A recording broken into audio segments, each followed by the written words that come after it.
วันนี้ครับฝนตกที่เดียวครับ แรงมากครับต้องใส่น้ำจะท่วมนะครับ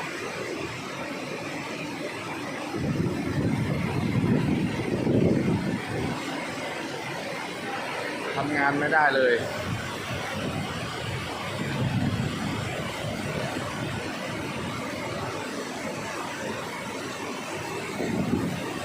มืดฟ้ามัวดินเลยนะครับวันนี้ฝนตกหนักมากนี่ในอาคารนะ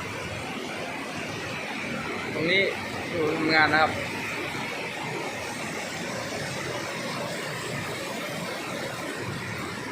ฝนแรงมาก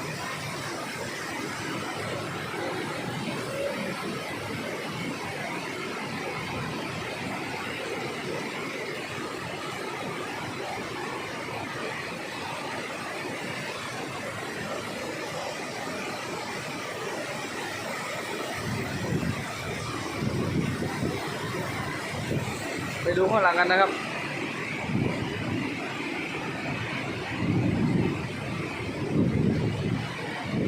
อันนี้คือรถประจำตำแหน่งนะครับผมเปียกหมดแล้วครับโอ้ยละอองฝนเข้ามา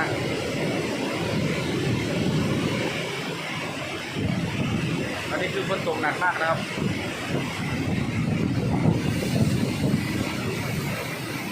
โอ้แค่นี้เขาไม่ไหว